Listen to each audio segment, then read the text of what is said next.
Magnetic field due to a straight current carrying wire. आपको एक straight wire दे रखा है जिसमें हम करंट फ्लो करेंगे और उसके बाद में उसके परपेंडिकुलर किसी ए डिस्टेंस के ऊपर आपको मैग्नेटिक फील्ड फाइंड करके बताना है। जैसे ये कोई वायर है जिसमें करंट है, सपोज करो आई, और इस करंट की वजह से जो मैग्नेटिक फील्ड ए डिस्टेंस पे, वायर के परपेंडिकुलर ए डिस्टेंस पे जो मैग्नेटिक फील्ड प्रोड्यूस हो रहा होगा वो आपको कैलकुलेट करके बताना है। और इसके लिए भी आपको क्या यूज करना है, बायो-सावर्ट्स लॉ यूज करना है। ठीक है, ये बायो-सावर्ट्स लॉ की दूसरी एप्लीकेशन है। पहली एप्लीकेशन हम पढ़ चुके हैं जिसमें हमने एक सर्कुलर लूप के लिए उसकी एक्सिस के ऊपर मैग्नेटिक फील्ड फाइंड करके देखा था। अब दूसरा केस क्या दे रखा है, एक स्ट्रेट वायर है जिसके परपेंडिकुलर ए डिस्टेंस पे कोई पॉइंट है, सपोज करो इस पॉइंट का नाम है पी, और पी पॉइंट के ऊपर आपको मैग्नेटिक फील्ड कैलकुलेट करना है और वायर में करंट फ्लो हो रहा है आई। ठीक है, इस वायर का कुछ नाम रख देते हैं, सपोज करो इस वायर का नाम है एक्स वाई। ठीक है, अब जब भी हम बायो-सावर्ट्स लॉ यूज करेंगे, सबसे पहली स्टेप क्या होगी, जो भी वायर आपको दे रखा होगा उसके ऊपर एक स्मॉल करंट एलिमेंट एज्यूम करना है। तो ये जो वायर है इसके ऊपर एक स्मॉल करंट एलिमेंट डीएल हम एज्यूम कर लेंगे।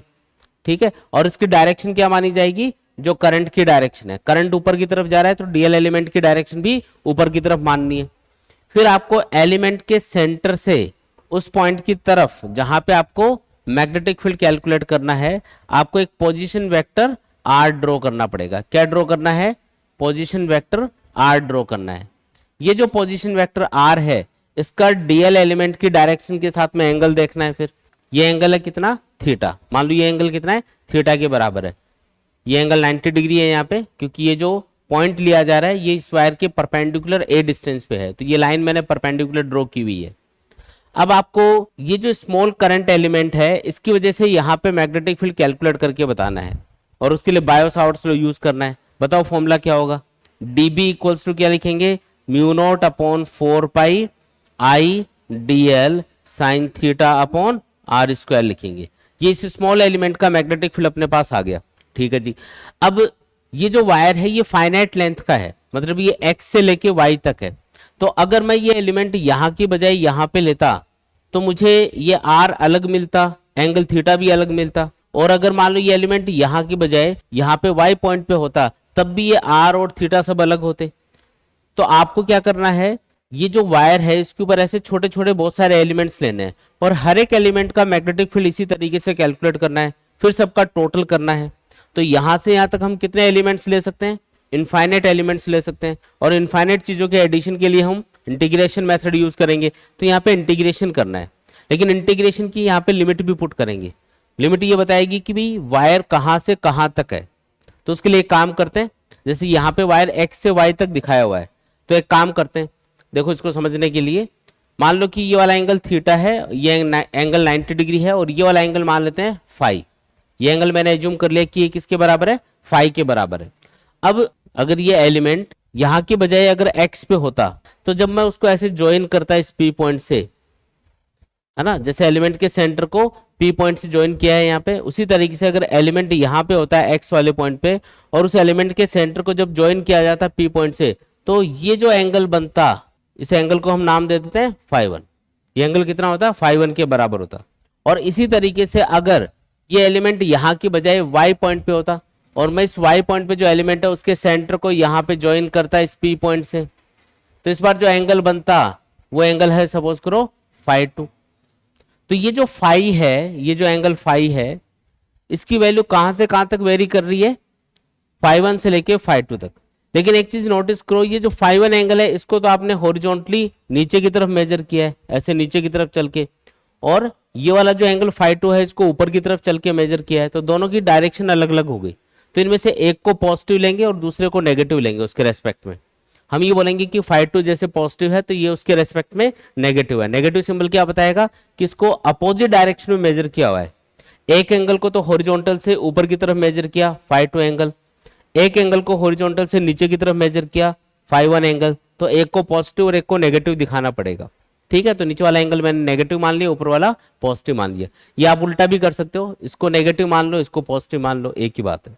ठीक है, अब आपको क्या करना है, जैसे एक छोटे से एलिमेंट का मैग्नेटिक फील्ड इतना आया, ऐसे छोटे छोटे बहुत सारे एलिमेंट हो सकते हैं एक्स से लेके वाई तक, और इन सारे एलिमेंट्स का जब मैग्नेटिक फील्ड यहाँ पे कैलकुलेट किया जाएगा टोटल मैग्नेटिक फील्ड, तो आपको करना पड़ेगा इंटीग्रेशन। किसका इंटीग्रेशन करना है? इस डीबी का इंटीग्रेशन करना है। तो टोटल मैग्नेटिक फील्ड के लिए हम इंटीग्रेशन डीबी करेंगे। ठीक है, ये वैल्यू ही पुट कर देते हैं। एक काम करते हैं,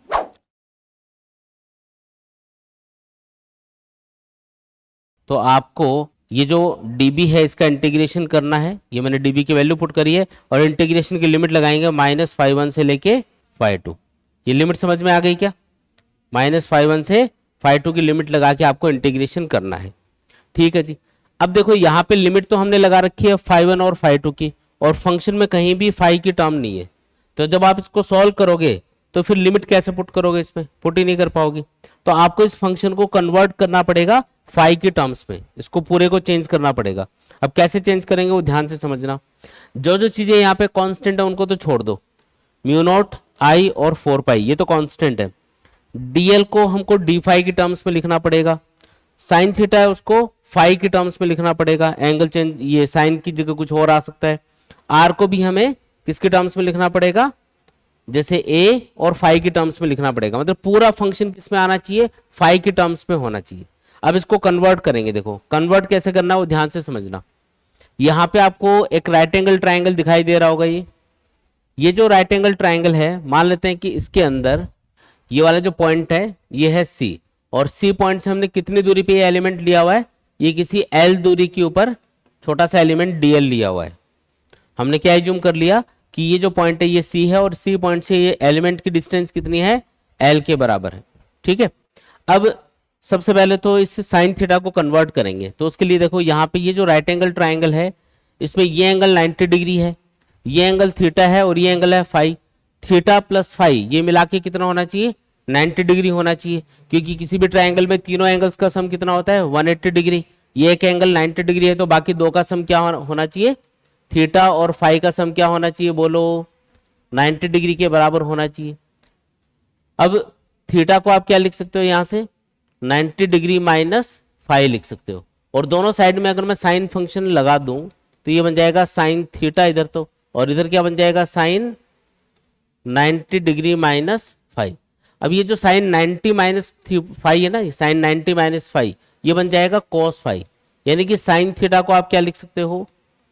कॉस फाई लिख सकते हो। तो जहां पे हमने साइन थीटा लिखा हुआ है उसको हम किससे रिप्लेस करेंगे? कॉस फाई से रिप्लेस करेंगे। ठीक है। अच्छा, दूसरी चीज, ये डीएल एलिमेंट है ना, डीएल की जगह डी फाई आना चाहिए था इंटीग्रेशन में, तो इस डीएल को भी चेंज करते हैं। इसके लिए इसी राइट एंगल ट्राइंगल में दोबारा देखो, ये एंगल फाई है, यहाँ पे ये वाला एंगल क्या है? फाई। एंगल के सामने ये वाली साइड है परपेंडिकुलर, ये क्या है? बेस। एंगल के सामने क्या होता है? परपेंडिकुलर, और ये दूसरी वाली लाइन क्या है? बेस। सबसे बड़ी वाली लाइन हाइपोटेनियस। तो आप सोच के बताओ कि परपेंडिकुलर और बेस इन तीनों में, परपेंडिकुलर और बेस इन दोनों में फाई के साथ में क्या रिलेशन होगा? ये एंगल फाई है, एंगल के सामने ये है परपेंडिकुलर, ये है बेस। तो बताओ परपेंडिकुलर, बेस और फाई इन दोनों में क्या रिलेशन होगा? Tan phi. टेन फाई क्या होता है? Perpendicular upon base. तो हम लिखेंगे tan phi equal to perpendicular upon base.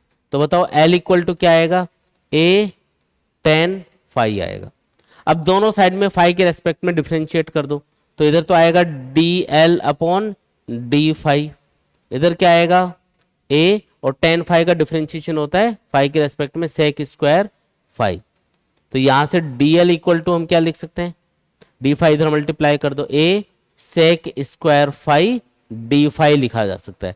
मतलब आप डीएल की जगह क्या लिखोगे? डीएल की जगह a sec square phi D phi लिखोगे। बोलो आया क्या समझ में? ठीक है। तीसरी चीज क्या है यहाँ पे? आर, उसको भी कन्वर्ट करो। अब देखो ये वाला जो राइट एंगल ट्राइंगल है उसमें ये तो हो गया बेस, ये हो गया हाइपोटेनियस, ये एंगल है फाई। तो बेस और हाइपोटेनियस में क्या रिलेशन होता है? Cos phi. Cos phi equal to क्या लिखेंगे? Base upon hypotenuse, A by R. तो बताओ आर इक्वल टू क्या आ गया? ए अपॉन कॉस फाई आ गया, और 1 upon cos phi sec phi के बराबर होता है, इसलिए इसको ए सेक फाई भी आप लिख सकते हो। तो सारी चीजें देखो कन्वर्ट हो गई। हम डीएल की जगह लिखेंगे a sec square phi D phi, हम साइन थीटा की जगह लिखेंगे कॉस फाई, और हम आर की जगह क्या लिखेंगे, ए सेक स्क्वायर फाई लिखेंगे, सॉरी आर की जगह क्या लिखेंगे, ए सेक फाई लिखेंगे। ठीक है, तो ये लिखना है। तो अब ये वाला जो फॉर्मूला है इसमें मैं वैल्यूज पुट कर रहा हूँ, सॉल्व कर रहे हैं। अब देखो b इक्वल्स टू आ जाएगा अपने पास में माइनस फाइव वन से फाइव टू की लिमिट, फिर क्या लिखना है, म्यू नॉट अपॉन 4 पाई, ये लिखा हमने mu naught upon 4 pi I, dl की जगह मुझे क्या लिखना है, dl की जगह मुझे a sec square phi D phi लिखना है, इनटू साइन थीटा की जगह क्या लिखना है, कॉस फाई लिखना है, divided by R square, R की जगह क्या लिखना है, ए सेक फाई, तो A square sec square phi बन गया। ये सेक स्क्वायर फाई और सेक स्क्वायर फाई ये तो कैंसिल, और ये ए है नीचे ए स्क्वायर है तो ए भी कैंसिल, तो ये आएगा। और जो कॉन्स्टेंट्स हैं उनको मैं साथ में बाहर भी लिख देता हूँ, इंटीग्रेशन से बाहर म्यू नॉट अपॉन 4 पाई कॉन्स्टेंट है, आई कॉन्स्टेंट है, और नीचे एक ए बचेगा वो भी कॉन्स्टेंट है। इंटीग्रेशन में सिर्फ बचेगा माइनस फाइव वन से फाइव टू, कोस फाइव बचा और एक डी फाइव बचा, बाकी सारी चीजें कैंसिल होंगी। आया समझ में ये? ठीक है। अच्छा, यहाँ पे b इक्वल्स टू क्या आएगा, अब देखो mu naught I upon 4 pi a। अब जो cos फाई है उसका इंटीग्रेशन क्या होता है, cos फाई का इंटीग्रेशन होता है साइन फाई, तो ये आ गया साइन फाई। लिमिट्स क्या है, माइनस फाइव वन से फाइव टू, ये लिमिट्स लगा दी। अब लिमिट्स पुट करेंगे, upper limit minus lower limit, तो क्या लिखना है, b equal to mu naught I upon में 4 पाई a। पहले अपर लिमिट पुट करो, यह आएगा साइन फाई टू, माइनस फिर लोअर लिमिट पुट करो sine minus of five one. अब एक चीज आपको पता होगी कि साइन माइनस ऑफ थीटा ये माइनस साइन थीटा के बराबर होता है, मतलब ये माइनस आगे लगा सकते हैं अपन। साइन माइनस ऑफ थीटा किसके बराबर होता है, माइनस साइन थीटा के बराबर होता है। तो ये जो माइनस साइन है ये आगे चला जाएगा, तो ये माइनस माइनस प्लस बन जाएगा और ये साइन फाइव वन बन जाएगा। तो इसको मैं लिख देता हूं यहाँ पे, इसको सॉल्व करोगे तो ये क्या आएगा, ये आएगा प्लस साइन फाइव वन। समझ में आया क्या ये? ठीक है, तो इस तरीके से ये फाइनल आंसर आ गया अपने पास में। तो कोई भी स्ट्रेट वायर हो उसके परपेंडिकुलर ए डिस्टेंस पे जो मैग्नेटिक फील्ड है उसका फॉर्मूला होता है mu naught I upon 4 pi a into sine five one plus sine five two. इस तरीके से कैलकुलेट कर सकते हैं। ठीक है, यहां तक देख लो, कोई भी डाउट है तो पूछो पहले, तो फिर इसके दो स्पेशल केस है उसको डिस्कस करते हैं हम लोग। अब इसके मैं दो स्पेशल केस आपको बताता हूं। पहले तो ये जो फॉर्मूला अभी हमने डिराइव किया उसको लिख देता हूं, b इक्वल्स टू क्या फॉर्मूला आया था, mu naught I upon 4 pi a into sine five one plus sine five two, ये अपना फॉर्मूला है। अब सपोज करो इसमें एक स्पेशल केस ले रहा हूं मैं, दो केस हैं। पहला केस ये कि वायर इनफाइनेटली लार्ज है और पॉइंट इसके बीच में किसी ए डिस्टेंस के ऊपर है, ये कोई पॉइंट है यहाँ पे, और यहाँ पे आपको मैग्नेटिक फील्ड बताना है। ऊपर भी ये इनफाइनेट तक है, अप टू इनफाइनेट, और नीचे भी ये इनफाइनेट तक जा रहा है। अब इससे आपको यहाँ पे मैग्नेटिक फील्ड कितना मिलेगा, अगर वायर में करंट आई है तो यहाँ पे मैग्नेटिक फील्ड कितना आएगा। देखो ये फॉर्मूला हम यूज करेंगे। अब सोचो अगर ये पॉइंट यहाँ पे होता, इनफाइनाइट की बजाय यहाँ पे होता, तो मैं इस पॉइंट को ऐसे मिलाता इस पॉइंट से, फिर ये जो ऊपर एंगल बनता है इसको फाई टू बोला था अभी हमने, और इस नीचे वाले पॉइंट को जब इससे मिलाता तो नीचे जो एंगल बना था उसको फाई वन बोला था।